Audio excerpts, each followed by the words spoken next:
No importa cuánto haya intentado salirse suavemente de la cama, Beb se despertó. Cuando vio a Charlie, quien se sintió culpable porque pensó que había salido suavemente. Pero Beb tiene el sueño ligero. Charlie vestía su ropa de salir, por lo cual Beb le pregunta si es que saldrá de nuevo, ya que últimamente lo hace. Charlie le responde que tiene cosas que hacer. Se va, no sin antes pedirle a Beb que no olvide comer y que no salga afuera porque puede lastimarse. Beb solo podía decir que Charlie parece su mayordomo. No lo deja de cuidar en todo momento. Como siempre, Charlie actúa algo meloso con él antes de irse, dándole abrazos, y aunque Beb diga que no le gustan, es obvio que es todo lo contrario, y más cuando no estarán juntos por unas horas, que son las que Charlie saldrá. Llega a una puerta de una casa grande con más de 30 hombres formados. Al joven no le gusta mucho mirarlos alrededor de ambos lados, por eso solo entró sin saludar.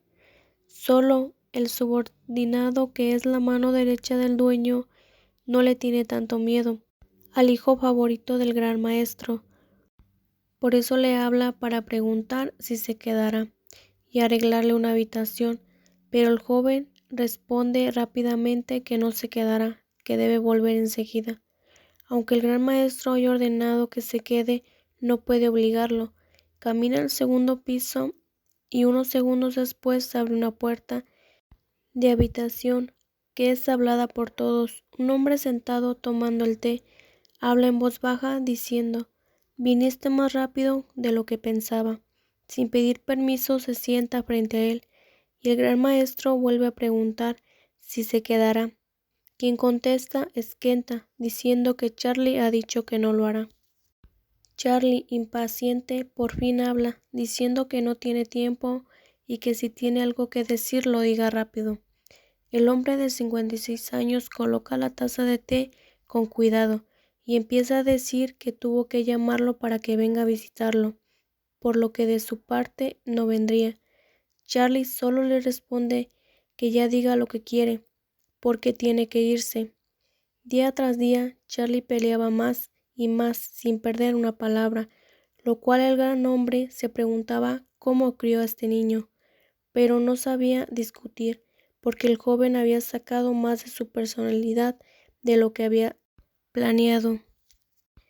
El señor mayor dice con voz fría que solo lo dirá por última vez. Debe parar lo que está haciendo. Charlie con voz firme dice que no puede hacerlo.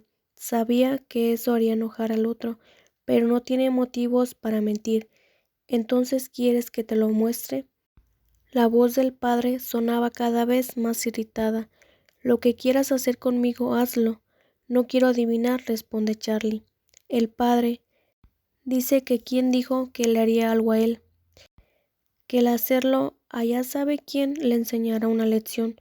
Charlie con firmeza dice que no se meta, tratando de reprimir su ira. Cada palabra que sale de ese hombre le dolía, porque Charlie sabía que era capaz de hacer todo lo que decía. Aunque Charlie sea su favorito, no significa que no hará lo que quiera. Charlie se levanta y sale a prisa, no sin antes decir que no eligió ser su hijo, él fue el que lo quiso así. Charlie llegó más tarde de lo esperado, por eso Beb va al club. El estar solo en la habitación era deprimente y le gustaba el ambiente que hay en el club. Ahí se reúne con Guy, con quien habla de su relación con Charlie, aunque Guy le pregunta sobre cuándo se aburrirá de Charlie para Beb, que ya no puede imaginar un día para eso, pero no sabe si eso seguirá siendo por siempre. Es mejor no responder. En eso llega un hombre borracho, quien se burla de la carrera que perdió Beb. Claro que esto lo molestó, y le da una lección dejando al borracho furioso y haciendo que el borracho con furia le lance una bebida y le diga muchas palabras hirientes. Después de eso es arrastrado por los guardias. Charlie entra y jala a Beb con él, dejando a Guy solo viéndolos. Charlie limpia a Beb el licor derramado, también trata de reconfortarlo, diciéndole que puede llorar si quiere. Beb levanta el puño y golpea su pecho, pero Charlie ni pensó en detenerlo, y se quedó allí hasta que Beb terminara. Sabía que Beb sufría. Terminó en un abrazo, aunque no pidió cubrirse su rostro. Reposaba en el amplio pecho del joven. Charlie, en voz baja, le dice que sabe que no llorará, mientras sus manos frotaban lentamente la cabeza de Beb. Lo hizo como si no notara las lágrimas de Beb cayendo en su pecho. Las palabras de aquel borracho lo molestaron, porque denigraron todo su esfuerzo. Desde que inició en las carreras tuvo que correr en autos usados, con cuotas mensuales. No tenía mucho dinero, hasta que fue ganando carreras que pudo comprar mejores autos y mantenerse solo. Todo gracias también al antiguo capitán, con quien apostó que si perdía una vez tendría que renunciar, pero dio la casualidad que Beb ganó.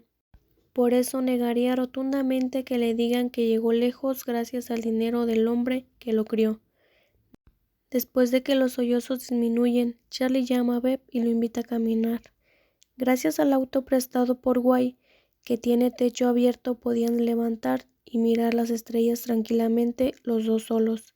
Beb quiso intentar hacer algo al aire con Charlie, pero este se negó, ya que lo siente por sus heridas.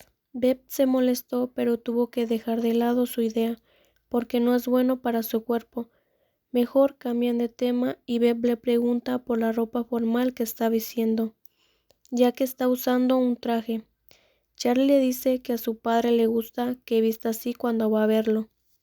Beb entonces pensó que Charlie pueda venir de una familia rica, pero que es un chico problemático y se escapó de casa, así como él lo hizo. El ver a Charlie vestido así parece más su guardaespaldas, y eso menos le gusta a Beb. Últimamente Beb sintió que sus sentidos no están bien, y le dice a Charlie que no sabe por qué. Teme que ya le es difícil saber rápidamente si alguien lo quiere dañar. Ahora solo se guía por el olor para saber quién está cerca. Charlie le dice que no se preocupe, que si llega a pasar algo él se encargará de ello. Beb recuerda el accidente y le dice a Charlie que debe competir por él. Por eso debe practicar con Guy. Pero Charlie solo quiere que Beb lo entrene. La atmósfera es tan buena que se besan y Charlie se acuesta sobre el hombro de Beb, provocando que el bulto del pecho de Beb siga latiendo sin parar. Temía que Charlie lo escuchara. Por eso usó su mano libre y la coloca en el pecho de Charlie, y se da cuenta que late igual que el de él. Así que Charlie le pregunta si su corazón late igual que el suyo, y si ha latido por alguien más así primero. Beb le contesta que sí, antes latió así, cuando se da cuenta de que le gustaban los autos de carrera. Charlie guardó silencio y Beb agarra su mano y baja sus labios para besarlo. De nuevo, es muy notorio su beso anterior a este. Por eso Beb lo llama en voz baja, suave, diciendo que este es su primer beso. Esperaba que el chico entendiera por qué llamó este su primer beso.